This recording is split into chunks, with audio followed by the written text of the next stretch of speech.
Hello and welcome to Froch on Fighting. My name is Carl Froch, the Cobra. You know the resume, you can see the belts, you know what I've done, you know where I've been. If you haven't already, hit subscribe. This episode is brought to you by Cobra Casino. It's almost here, the fight card of the century, and it all goes down this Saturday, live on DAZN. Headlined by Beterbiev and Bivol. Two absolute warriors going at it again for the undisputed light heavyweight titles. And don't forget about Joseph Parker and Martin Bakole, with many more incredible fights on the card. Buy the pay-per-view using the link in the description, and you'll also get a 7-day free trial of DAZN with your purchase. Right, where do I even start? Since doing my preview, a lot has happened. Daniel Dubois is out of the fight. He's pulled out. He's got a virus. I believe it's genuine. There's no reason for him to want to not fight because he's confident, he's the favourite.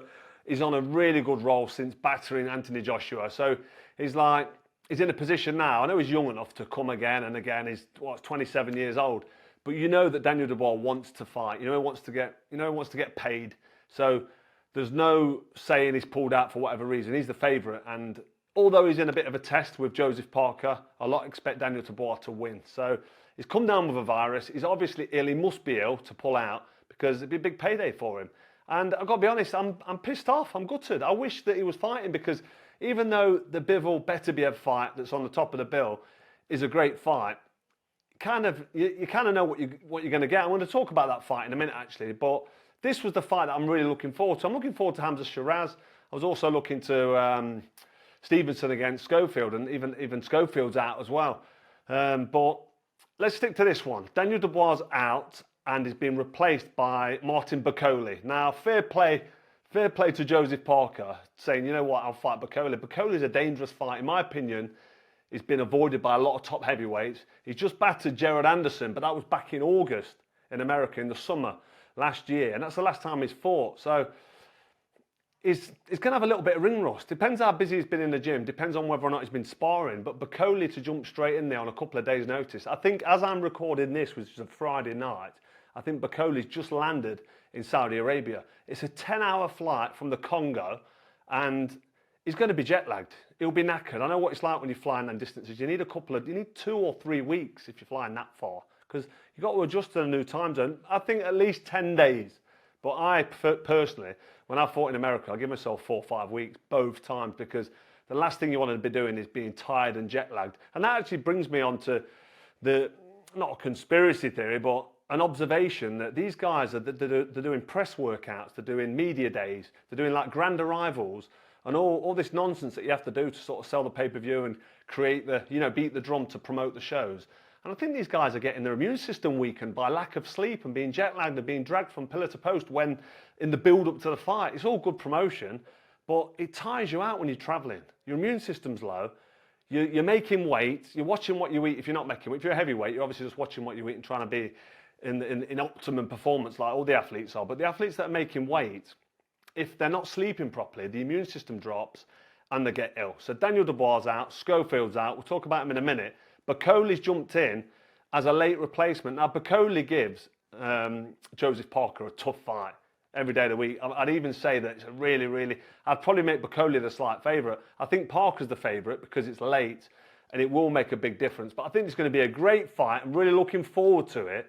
But Bakole, really, I think he's going to be knackered. I think 3 or 4 rounds are going to start to really feel the pace. But when I watched him against Jared Anderson, he's just got the skills, hasn't he? He's got the head movement, little tiny movements just out of the way, just out of distance as and when he wants. He picks his shots nicely, body and head, and he punches hard.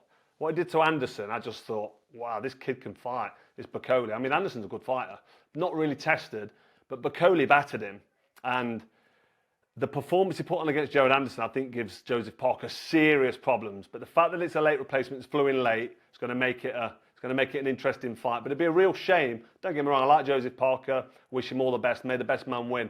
But I'd like to see the best version of Bakole get in there and see how he cope with that. And I just think that with it being a late replacement, it's going to tarnish it. If Joseph Parker beats him, people are going to say, yeah, but you flew in late. So it's going to piss on his parade a little bit, innit, Parker, if he gets the win.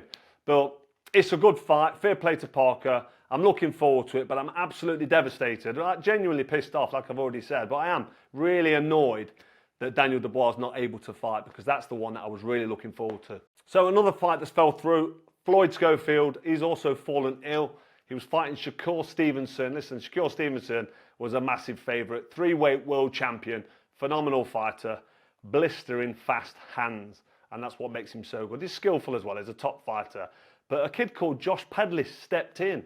He was first and second fixing electrics on a building site last week. He's got the call, and now he's flying out to Saudi Arabia to take on Stevenson. I mean, he's got 15 wins, unbeaten, only 4 KOs, so not a big puncher. Listen, the writing's on the wall for him, but let's wish him all the best. Josh Pedley has been given an opportunity now to jump in with a 3-weight world champion on a Riyadh season card, and he's got to just take it with both hands, and just try his best. But it's going to be a tough mountain for him to climb, but we wish him all the best. And finally, the main event, Beterbiev, Bivol. We kind of know what we're going to get, don't we, with Artur Beterbiev and Dmitry Bivol. Both top-class, elite-level fighters, both phenomenal. Like, when you talk about the echelons of sport and the best of the best, these guys are ultimate. Don't forget Bivol beat Canelo Alvarez in a bit of an upset. I mean, I picked him to win because I've seen him fight a few times. I've looked at him, studied him, and I just thought he's a big, strong light heavyweight. And actually, Canelo's not a natural light heavyweight. Even though he's fought up there, he's not. He beat Kovalev, didn't he? But Kovalev was about done. And yeah, I just thought super middleweight, Canelo's at his best. But anyway, the Beterbiev-Bivol rematch, I think it's going to be much of the same. I feel like it's gone under the radar a little bit. Everyone's been talking about Daniel Dubois and Parker, and you know, Schofield's been mentioned as well against Stevenson. You've obviously got Hamza Shiraz as well fighting for a world title against Carlos Adamas. So I feel like no one's really talking about Beterbiev-Bivol, maybe because we know what we're going to get with it. It's going to be very much the same, and it's going to be a close fight between two top-level fighters. And it still could go either way. I've already picked Beterbiev to probably finish a bit stronger, a bit more aggressive, bit of a puncher. I just like that style a bit more. Bivol, fantastic talent, proper classy operator.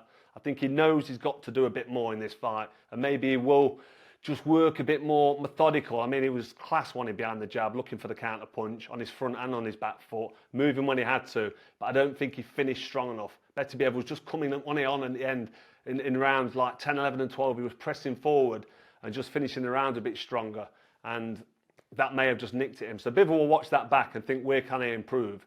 But like I've said, there's not going to be much to separate these two. I'm picking Beterbiev. I wouldn't be surprised if Bivol won, and then we've got the trilogy. But yeah, I just think this fight's probably gone under the radar a little bit. Might be the language barrier with Beterbiev. He hasn't got much to say, has he?